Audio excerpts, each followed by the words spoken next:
নমস্কার বন্ধুরা, অনু রিয়ালস ব্লগে আরও একটি নতুন পর্বে আপনাদের সকলকে স্বাগত জানাচ্ছি।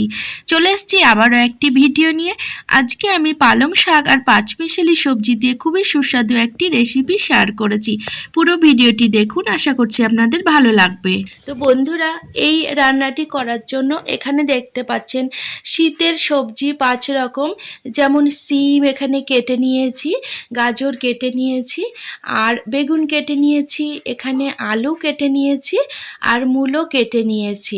এই সমস্ত সবজি দিয়ে কিন্তু আজকে সুস্বাদু রান্নাটা তৈরি হয়ে যাবে। পুরো ভিডিওটি দেখুন। ভিডিওটি ভালো লাগলে অবশ্যই একটি লাইক করবেন। আর এখানে সমস্ত সবজি ধোয়া হয়নি, আমি কেটে নিয়েছি, তারপরে আলাদাভাবে ধুয়ে নেব। আর এখানে দেখতে পাচ্ছেন পালং শাক, এটা বেশ পরিষ্কার করে ধুয়ে রেখেছি, কেটে নিয়েছি কুচি কুচি করে। তো এবার রান্নাটি শুরু করব। ওভেনের ওপর সাদা তেল দিলাম 2 থেকে 3 টেবিল চামচ। তো এটি রান্না করতে বেশি তেলও লাগে না বন্ধুরা। তো তেল গরম হয়ে গেছে, এখানে 3 থেকে 4টে বড়ি ভেঙে নিয়েছি কুচি করে। এবার বড়িগুলোকে বেশ লাল করে ভেজে নেব।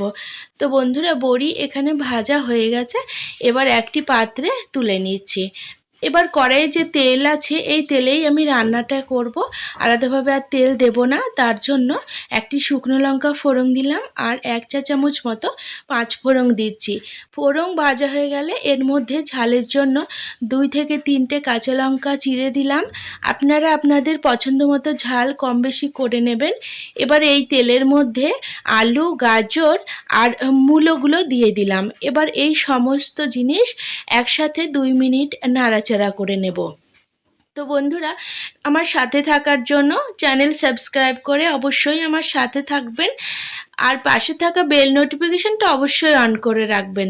তাতে আমি যখনই নতুন ভিডিও আপলোড দেব তার নোটিফিকেশন আপনারা সকলের প্রথমে পেয়ে যাবেন। আর ভিডিওগুলো কিন্তু আপনারা আপনাদের সময় সুযোগ বুঝে দেখে নিতে পারবেন। তো 2 মিনিট সমস্ত সবজি নাড়াচাড়া করার পরে এর মধ্যে শিম দিয়ে দিয়েছি, আর পরিমাণ মতো হলুদ দিলাম। তো হলুদ দেওয়ার পরে এই সমস্ত সবজি আবারও 2 মিনিট নাড়াচাড়া করে নেব। কারণ শিম, মূলো এই সমস্ত সবজিতে একটু গন্ধ থাকে, তো তেলের ওপর দিয়ে একটু নাড়াচাড়া করে নেওয়ার ফলে এগুলোর গন্ধ আর থাকবে না। এবার 2 মিনিট নাড়াচাড়া করে নেওয়ার পরে এর মধ্যে কুচি করে রাখা বেগুনগুলো দিয়ে দিচ্ছি। তো বেগুন যেহেতু খুব তাড়াতাড়ি সেদ্ধ হয়ে যায়, যার জন্য বেগুন দিয়ে আমি আর ভাজিনি। বেগুন দেওয়ার পরে এইভাবে 1 মিনিট নাড়াচাড়া করে নিয়েছি।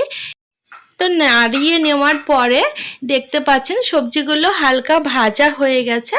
এখন এর মধ্যে আগে থেকে কেটে রাখা পালং শাক দিয়ে দিচ্ছি। তো পালং শাক দেওয়ার পরে আরও একবার নাড়াচাড়া করে দিচ্ছি, কিন্তু তার আগে এখানে স্বাদ অনুযায়ী লবণ দিয়ে দিলাম। কারণ পালং শাকের যে জল বেরোবে, সেই জলেই কিন্তু সমস্ত সবজি সেদ্ধ হয়ে যাবে। আমি আলাদাভাবে আর জল দেব না, তাতে তরকারিটা খেতে বেশি সুস্বাদু লাগবে। যার কারণে আমি এখন লবণটা দিলাম।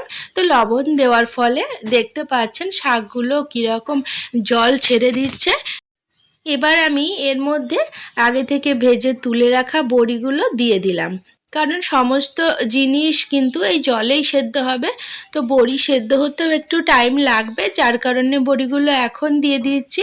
এবার খুব ভালো করে নাড়াচাড়া করে দেওয়ার পরে ঢাকা লাগিয়ে দিচ্ছি। এবার কম করে 4 থেকে 5 মিনিট মিডিয়াম ফ্লেমে রান্না করব।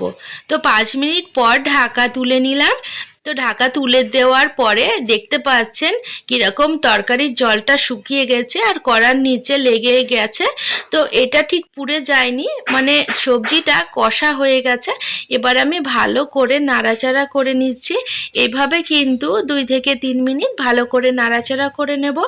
এখানে কিন্তু সমস্ত সবজি খুব সুন্দর সেদ্ধ হয়ে গেছে, আলাদাভাবে কিন্তু আমি আর জল দেব না। তো তরকারিটা কিন্তু এক ঢাকাতেই রান্না হয়ে গেছে। এবার এখানে স্বাদ অনুযায়ী চিনি দিলাম। তো চিনি দেওয়ার পরে আবারও ভালো করে 1 মিনিট নাড়াচাড়া করে নেব।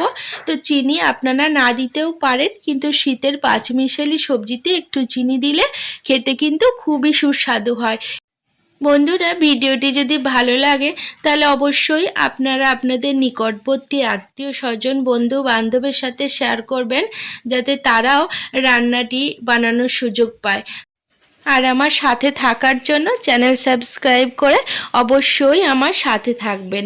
তো দেখতে পাচ্ছেন বন্ধুরা, তরকারিটা কতটা লোভনীয় লাগছে দেখতে। এটি যতটা দেখতে সুন্দর লাগছে, খেতেও কিন্তু খুবই সুস্বাদু হয়। দেখতে পেলেন আপনারা, কোনো মশলা ছাড়াই কিন্তু এইরকম সুস্বাদু পালং শাকের রেসিপি তৈরি হয়ে গেল। তো এবার রান্নাটি হয়ে গেছে, এখন আমি এটি পাত্রে নামিয়ে নিয়েছি। এখন আমি গরম ভাতের সাথে পরিবেশন করব।